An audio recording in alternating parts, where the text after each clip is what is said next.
This story is titled, My Wife Believes Her Toxic Best Friend's Lies Over Me, Destroying Our Marriage. When the truth came out, she tried to reconcile, but it was too late. Hi everyone! Before we dive in, a quick favor. If you enjoy content like this, please hit the subscribe button. It's free, supports the channel, and make sure you never miss out on amazing videos. Alright, let's get started. So, I'm 35, living in Denver, and I just finalized my divorce from my wife Emma. We were together for 6 years, married for 2. Looking back, I feel like I should have seen this train wreck coming. Honestly, the warning signs were there from the start. But I kept ignoring them because, well, I loved her. Or at least, I thought I did. The cracks in our relationship had a name. Stacy, Emma's best friend. You ever meet someone and immediately know they're bad news? That was Stacy. She was loud, self-centered, and always had to be the center of attention. From the first time I met her, I felt like she was sizing me up, like she was looking for something to hold against me. But Emma was blind to it. She saw Stacy as her ride or die from college, someone who'd been there through thick and thin. I thought, fine, I'll tolerate her because she's important to Emma. But man, Stacy knew how to push buttons. Things really started going downhill during our wedding plan. I proposed to Emma after 3 years of dating. We were living together by then, and it just felt like the next step. She was ecstatic, and honestly, so was I. At first. Then Stacy started sticking her nose in. It started small. She didn't like our color scheme and said it was too basic. I let that slide because who cares what colors we picked? Then she made a fuss about the catering, saying we needed vegan options because half the guests would probably prefer that. There were maybe 2 vegans total. And she ended up demanding that she walk down the aisle in a special moment ahead of the bridesmaids. Yeah, you read that right. Stacy wanted her own walk down the aisle. Her reasoning? I've been there through every one of Emma's breakups, every hard moment in her life. This day is about celebrating the people who stood by her, not just the marriage. I thought it was a joke at first. Like, who seriously asks for that? But Emma just kind of nodded along. I could see her caving in real time. I tried to step in. I told Emma, look, this is our wedding, not a stage for Stacy to perform on. Your sister's already your maid of honor, and that's enough. Emma got defensive, saying I was making a big deal out of nothing. Stacy, meanwhile, acted like I'd personally insulted her entire existence. Wow, she said. I didn't realize your fiancé was so controlling. That stung. But instead of standing up for me, Emma folded. It's just one little thing, she told me later. If it makes her happy, what's the harm? So Stacy got her grand entrance. She strutted down the aisle like it was her wedding. I could feel my parents' side-eye from the front row, but I just gritted my teeth and smiled for the photos. I figured, once we're married, this kind of nonsense will stop. Stacy won't have as much of a say in our lives. Big mistake. Huge. After the wedding, Stacy didn't just fade into the background like I'd hoped. If anything, she became even more involved in our lives. Emma and I would be talking about weekend plans, and Stacy's name would pop up like clockwork. Oh, I already told Stacy she could join us, Emma would say. Or, Stacy thinks we should check out this restaurant instead. It was like we couldn't make a single decision without her input. I tried to bring it up to Emma, gently at first. I told her, look, I like that you have a close friend, but I feel like Stacy's a little too involved in our lives. Can we set some boundaries? Emma got defensive again. She's my best friend, she said. I can't just shut her out. You don't understand how much she's done for me. Maybe I didn't understand. I wasn't there for the college years or the breakups or whatever, but what I did understand was that Stacy didn't respect me or our marriage, and Emma was too wrapped up in their friendship to see it. I wanted to believe that Stacy wasn't intentionally trying to undermine me. Maybe she was just one of those people who didn't know how to take a step back. But deep down, I think I knew better. Stacy didn't like me, plain and simple. And the more she inserted herself into our lives, the more obvious it became. I don't know why I didn't put my foot down earlier. Maybe I thought it wasn't worth the fight. Or maybe I didn't want to risk pushing Emma away. But that was my mistake. By staying quiet, I let Stacy feel like she had the right to interfere in our marriage. And by the time I realized how deep her claws were, it was too late. About a year into our marriage, Emma and I had finally settled into a routine. Work, date nights, binging TV shows on weekends. Things weren't perfect, but they were good. Peaceful even. That was until Stacy showed up at our doorstep, sobbing like her entire world had fallen apart. It was a Friday evening. Emma and I were planning to make tacos and maybe watch a movie. I was halfway through chopping onions when the doorbell rang. Emma went to get it, and within seconds, I heard Stacy's wailing. I poked my head around the corner, and there she was, clinging to Emma like a shipwreck survivor. She had a duffel bag slung over her shoulder and mascara running down her face. He left me, Stacy cried. I can't do this alone. Emma led her inside, shooting me a look that said, "We'll talk later." I stood there, knife in hand, feeling like I'd just walked into the middle of a nightmare. Stacy plopped onto our couch, rambling about how her boyfriend of 2 years had dumped her out of nowhere. Emma sat next to her, holding her hand, nodding along sympathetically. I stayed in the kitchen, trying to focus on the tacos. But as Stacy's dramatic retelling went on, I couldn't help overhearing. Apparently, her boyfriend Jake had completely blindsided her, breaking up with her over text because he felt they weren't compatible. Stacy, of course, insisted that she'd been the perfect girlfriend and that Jake was just an emotionally unavailable jerk. "Do you have anywhere to stay tonight?" Emma asked her gently. Stacy sniffled, her eyes darting toward me in the kitchen before answering. I can't go home to my parents. They'll just say I told you so. And all my other friends are busy. I didn't know where else to go. I could see where this was headed, and I wasn't happy about it. Sure enough, Emma turned to me. "Would it be okay if Stacy stayed here for a few days? Just until she gets back on her feet?" What was I supposed to say? No, your best friend can't stay here even though she's clearly a mess? So I nodded, forcing a smile. Yeah, of course. At first, I tried to be patient. Stacy was heartbroken. I get it. Breakups suck. The first couple of days, I stayed out of her way, letting Emma handle her. But by the end of the week, it became clear that a few days was turning into who knows how long. Stacy wasn't just staying with us.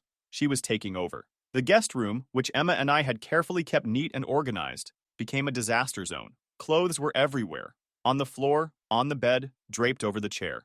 Empty coffee cups and takeout containers piled up on the nightstand. It was like a teenager's room after a bad breakup. Except Stacy was 34. She practically lived in the living room, binge-watching reality shows at full volume and hogging the couch. Twice, I came home from work to find her sprawled out in her pajamas, eating snacks out of a family-sized chip bag while watching some dating show. She didn't even glance up when I walked in, just muttered, "Hey," between bites. The kitchen wasn't safe either. Stacy wasn't much of a cook, but that didn't stop her from using our pots and pans like she was auditioning for a cooking show. The problem was, she never cleaned up after herself.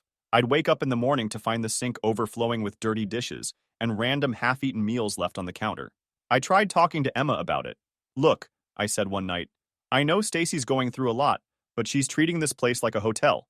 It's not fair to us." Emma sighed, looking torn. "I know it's frustrating, but she doesn't have anywhere else to go. She just needs a little more time." "A little more time?" I repeated. "It's been 2 weeks. How much longer are we supposed to put up with this?" Emma hesitated. "I'll talk to her." But when she did, it didn't help. Stacy flipped the script, acting like she was the victim. "I'm sorry if my presence is such a burden," she said dramatically, tears welling up in her eyes. "I'll leave if that's what you want." Emma, of course, rushed to reassure her. No, it's not like that. We just want to make sure you're okay." It was infuriating. Stacy knew exactly how to manipulate Emma, and Emma fell for it every time. The final straw came about a month in. One Saturday morning, I went into the backyard to grab some tools for a DIY project I'd been working on. To my surprise, I found my power drill, saw, and several other tools scattered across the patio. Stacy was sitting on the grass with a pile of random wooden scraps, painting them bright neon colors. "What's this?" I asked, gesturing to the mess. She looked up, unbothered. "Oh, it's for my therapy. My counselor suggested doing something creative to process my emotions." I blinked at her. "You went through my tools without asking?" She shrugged. "I didn't think you'd mind." I was done. I walked back inside and found Emma in the kitchen. "She has to go," I said firmly. "I'm not asking anymore." Emma looked at me, surprised by my tone. "What happened?" "She's treating this house like her personal playground. I'm done with it, Emma. I've been patient, but this isn't working. She needs to leave." Emma sighed, rubbing her temples. "Okay, I'll talk to her again." This time, I didn't leave it up to Emma. I sat down with both of them and laid it out. "Stacy, we've done our best to support you through this. But it's been a month. This isn't sustainable for us. You need to start looking for another place to stay." Stacy didn't take it well. She accused me of being heartless, of not understanding what she was going through. "You're kicking me out when I'm at my lowest?" she said, glaring at me. "Wow, what a great friend you are." I didn't let her guilt trip me. "I'm not kicking you out today, but you need to find somewhere else. We've given you plenty of time." Emma looked torn, but for once, she didn't side with Stacy. Within a week, Stacy was gone. She left in a huff, muttering something about how I'd always been controlling and how Emma deserved better. As she drove off, I felt a weight lift off my shoulders. For the first time in weeks, our house felt like ours again. But even then, I knew this wasn't the last we'd hear from Stacy. The real Stacy's damage started on a random Saturday afternoon. Emma had gone out for her usual brunch with Stacy. I wasn't exactly thrilled about it, but I'd stopped commenting on their meetups months ago. What was the point? Stacy was going to be a part of Emma's life no matter what I said. I stayed home, figuring I'd use the quiet to catch up on errands. Nothing exciting, just groceries, laundry, and a bit of yard work. By the time Emma got back, I was in the kitchen unloading the groceries. I greeted her like I always did, but something felt off. She barely said a word, just mumbled a "hey" and went straight to the bedroom. I stood there for a second, holding a bag of apples, trying to figure out if I'd done something to piss her off. Maybe she was just tired? I shrugged it off and went back to putting things away. For the rest of the day, Emma was distant. Like, really distant. She avoided eye contact, answered my questions with one-word replies, and spent most of her time glued to her phone. I asked her a couple of times if something was wrong, but she just brushed me off with, "I'm fine." Clearly, she wasn't. I figured maybe Stacy had unloaded some of her usual drama, and Emma just needed time to process. That night, though, things got weird. After dinner, she barely touched her plate and went to bed early. When I joined her later, she was curled up on the far edge of the bed, pretending to be asleep. I lay there, staring at the ceiling, wondering what the hell was going on. The next morning, I decided to push the issue. "Emma, seriously, what's going on? You've been acting weird since you got back from brunch." She hesitated for a moment, not looking at me. Then she said, "I need to ask you something, and I need you to be honest." "Okay," I said, feeling a knot form in my stomach. "What is it?" She finally turned to face me, her expression a mix of anger and hurt. "Were you with someone else yesterday?" I blinked at her, completely thrown off. "What? What are you talking about?" Her voice got sharper. "Stacy said she saw you in a parking lot. She said you were in your car, making out with some woman." For a second, I didn't even know how to respond. It was so out of left field that I almost laughed. But when I saw how serious Emma looked, the disbelief turned into frustration. "Emma, that's ridiculous. I wasn't with anyone. I was grocery shopping. She described your car," Emma snapped. "She said you were wearing your brown jacket. She even knew the parking lot, by that little strip mall near Main Street." I felt like I was in a bad dream. "Yeah, because I was at that strip mall. That's where the grocery store is. I wasn't making out with anyone. I was buying milk and bread." Emma crossed her arms, glaring at me. "Then why would Stacy say she saw you?" That question pissed me off more than anything. Not, "Are you sure she's mistaken?" Or, "Could it be a mix-up?" Nope. Just, why would she lie? Like the idea of Stacy lying was somehow impossible. "I don't know, Emma," I said, my voice rising. "Why don't you ask her?" Because I didn't do anything wrong. But she wasn't listening. "I don't know what to believe," she muttered, shaking her head. "Stacy wouldn't lie about something like this." That hit me like a punch to the chest. She didn't know what to believe? After everything we'd been through, she couldn't trust me over Stacy? I stood up, pacing the room. "You've known me for 6 years. Do you really think I'd cheat on you? And in a parking lot of all places? Does that even sound like me?" Emma didn't answer. She just sat there, staring at her hands. "I need time to think," she finally said, her voice barely above a whisper. The next few days were hell. Emma barely spoke to me. She moved into the guest room, saying she needed space. Every time I tried to bring up the conversation, she shut me down. "I'm not ready to talk," she'd say.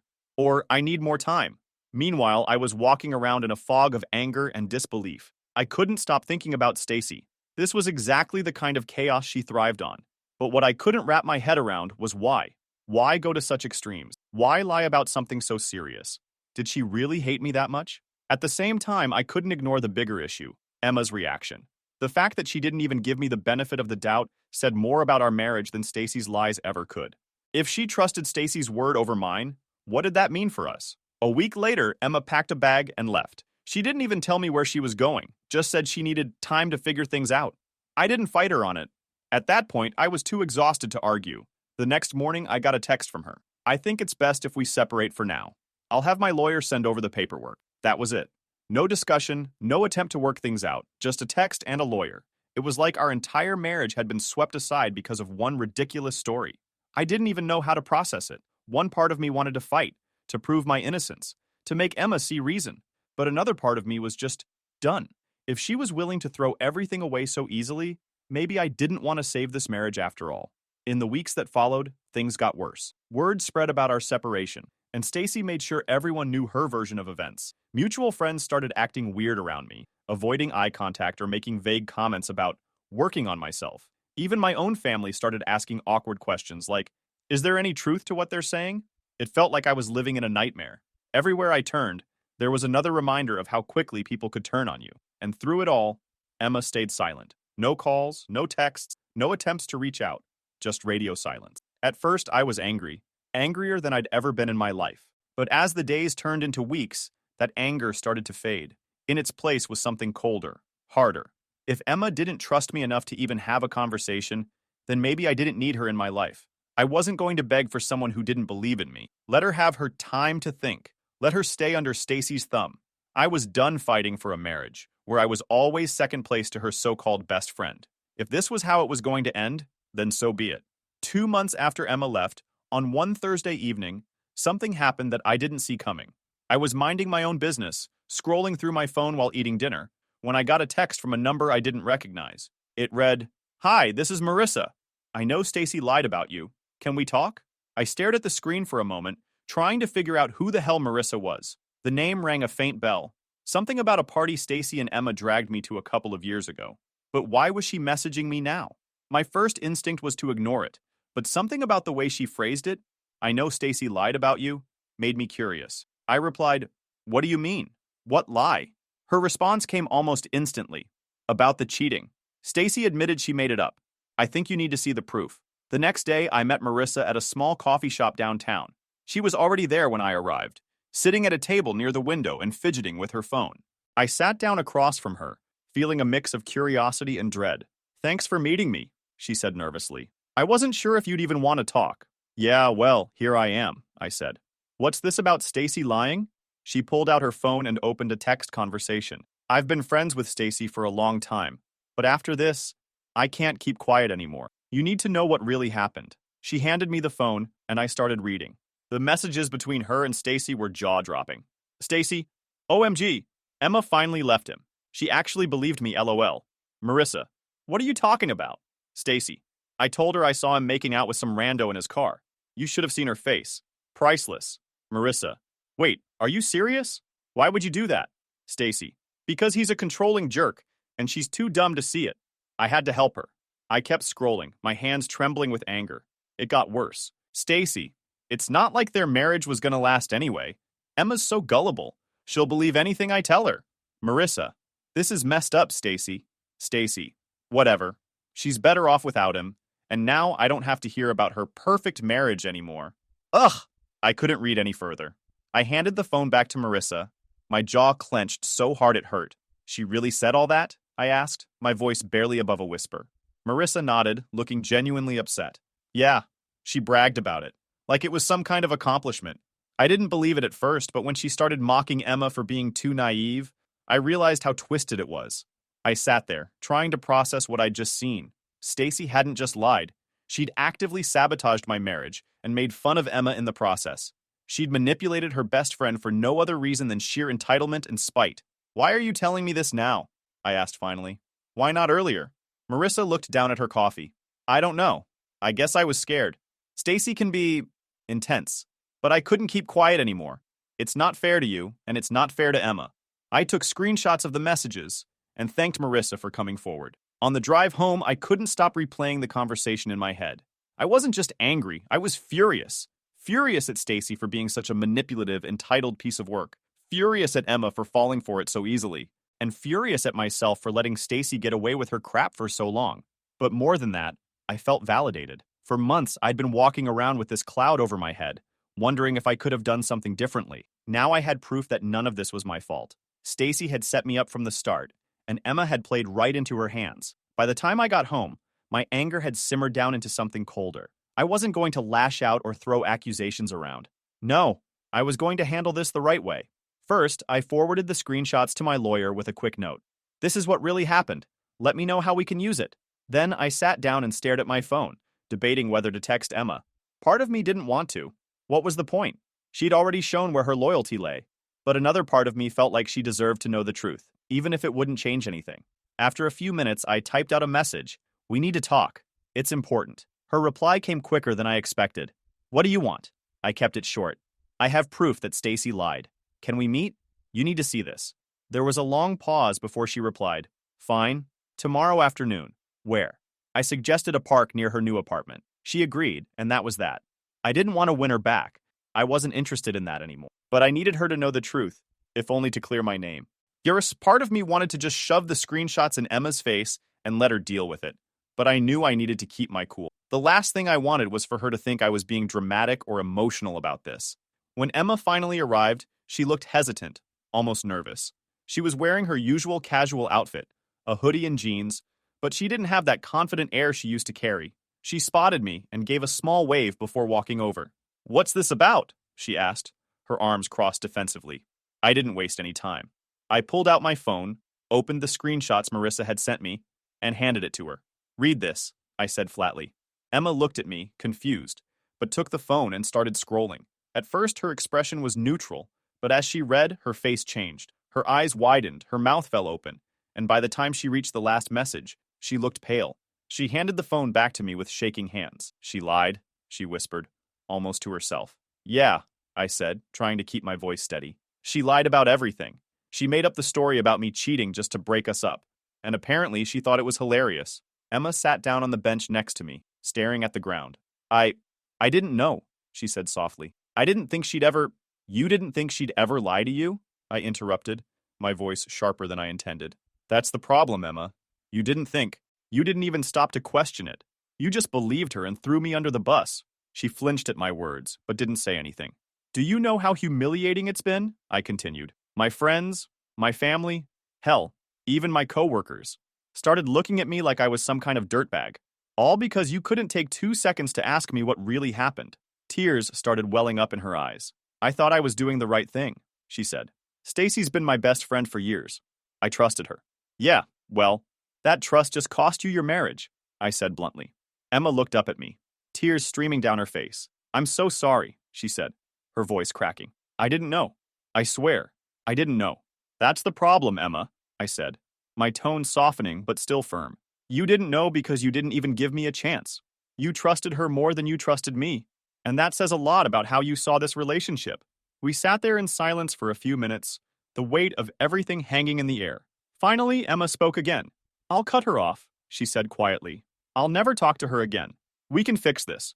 We can go to counseling, figure things out. I'll do whatever it takes." I sighed, running a hand through my hair. Part of me wanted to believe her, but the truth was, the damage had already been done. She'd chosen Stacy over me without a second thought. "I don't think we can fix this," I said finally. "It's not just about what Stacy did. It's about how easily you believed her, how little trust you had in me. That's not something we can just work through." Emma started crying harder. "I was stupid," she said between sobs. "I should have talked to you. I should have trusted you. Please, just give me one more chance." I shook my head. "I'm sorry, Emma, but I can't. This isn't just about forgiveness. It's about trust. And once that's gone, it's almost impossible to get back." She kept crying, and for a moment, I almost felt bad for her. Almost. But then I remembered all the nights I spent alone, wondering what I could have done differently. All the friends who ghosted me because they believed Stacy's lies. All the times I questioned my own worth because of how easily Emma discarded me. And just like that, my sympathy disappeared. "I think it's best if we both move on," I said, standing up. "I wish things could have been different, but this is where we are now." Emma didn't try to stop me. She just sat there, crying into her hands as I walked away. I didn't look back. For the first time in months, I felt like I was finally in control of my life again. Later that night, Emma sent me a long text apologizing again and begging me to reconsider. I didn't respond. There was nothing left to say. Stacy's lie might have been the catalyst, but Emma's lack of trust was the real reason our marriage fell apart. And at this point, I wasn't interested in trying to fix something that had already been broken beyond repair. Instead, I forwarded the screenshots to a few of the mutual friends who'd ghosted me. I didn't add any commentary. I just let the texts speak for themselves. Within hours, my phone started blowing up with apologies and messages of support. "Wow, I can't believe Stacy would do that," one friend wrote. "I'm so sorry for doubting you. You didn't deserve this," another said. "Let me know if there's anything I can do." It was nice to have some validation, but I wasn't interested in rekindling those friendships. If they'd been so quick to believe the worst about me, they weren't people I wanted in my life anymore. As for Stacy, I didn't bother confronting her. What would be the point? She'd already shown who she was, and I wasn't about to give her the satisfaction of knowing how much damage she'd caused. A few days after that, I started hearing things from mutual friends. Even though I'd cut most of them off, a couple still felt the need to keep me updated, probably out of guilt for siding with Stacy in the first place. One friend, Sarah, called me up and said, "You're not going to believe this, but Stacy's basically been blacklisted from our group. Apparently, once word got out about what she'd done, everyone started distancing themselves from her." Marissa had shared the screenshots with a few other people, and from there, the story spread like wildfire. Stacy tried to defend herself, saying she was just looking out for Emma and that I was controlling and toxic, but no one was buying it anymore. "She's completely spiraling," Sarah said, laughing. "She's been posting these long rants on social media about how everyone's turned against her and how she's the real victim." Curious, I checked Stacy's profiles for myself, using an incognito account, of course. Sure enough, there were multiple posts about how fake friends had abandoned her and how she'd only tried to help. One post even said, "I guess people can't handle the truth. I stood up for Emma when no one else would, and now I'm the bad guy. Pathetic." The comments weren't exactly sympathetic. Most people were calling her out, saying things like, "You didn't help anyone. You ruined a marriage." And, "This is what happens when you manipulate people." One person straight up wrote, "Maybe take a good hard look at yourself before blaming everyone else." It was satisfying to see her finally get what was coming to her. Meanwhile, Emma's life wasn't looking much better. She moved back in with her parents after everything went down, and from what I heard, things were tense. Her mom, who had always been a bit of a skeptic when it came to Stacy, was livid when she found out the truth. A mutual friend told me about a particularly heated argument Emma had with her mom. Apparently, her mom said, "You threw away a good man for a liar. How could you be so stupid?" Harsh, but honestly, she wasn't wrong. Emma was struggling to rebuild her life, but it wasn't going well. Her attempts to reconnect with some of our old friends were met with mixed reaction. While a few people were willing to forgive her, most weren't. They'd seen how easily she'd turned on me, and they didn't want to risk being in the same position. "She looks miserable," Sarah told me during one of our rare conversations. "Like she's trying to put on a brave face, but it's obvious she regrets everything." A few weeks later, Stacy lost her job. Marissa, who still worked with her, sent me a quick message. "Just thought you'd want to know. Stacy got fired today." Turns out, Stacy's reputation had started catching up with her at work. People found out about what she'd done, and her coworkers started avoiding her. She'd always been the type to stir up drama in the office, but after this, no one wanted to deal with her anymore. Eventually, her boss caught wind of the tension and let her go, citing interpersonal issues as the reason. I'd like to say I felt bad for her, but I didn't. She'd spent years manipulating people and causing chaos, and now she was finally facing the consequences. As for me, life kept getting better. One day, months after everything had gone down, I ran into Marissa at a coffee shop. We ended up chatting for a bit, and she filled me in on the latest gossip. "Emma reached out to Stacy a few weeks ago," she said, rolling her eyes. "Can you believe that?" "What happened?" I asked, genuinely curious. "Well, Emma tried to apologize, saying she wanted to move past everything," Marissa explained. "But Stacy just laughed in her face. She told Emma she was pathetic for even trying, and that she was better off without her." I shook my head, a mix of amusement and disbelief. "Figures. Stacy doesn't know how to take responsibility for anything." Marissa smirked. "Yeah, well, they're both getting what they deserve." Looking back, I can't say I'm glad everything happened the way it did, but I am grateful for where I ended up. Stacy and Emma's toxic dynamic was a ticking time bomb, and I just happened to be the collateral damage. But in the end, they destroyed each other, and I got to walk away with a clean slate. It's funny how life works sometimes. Karma doesn't always come immediately, but when it does, it hits hard. Emma and Stacy learned that the hard way, and honestly, I'm okay with that. They made their choices, and now they're living with the consequences. As for me, I'm moving forward. I've built a life that makes me happy, surrounded by people who truly care about me, and that's the best revenge I could have asked for.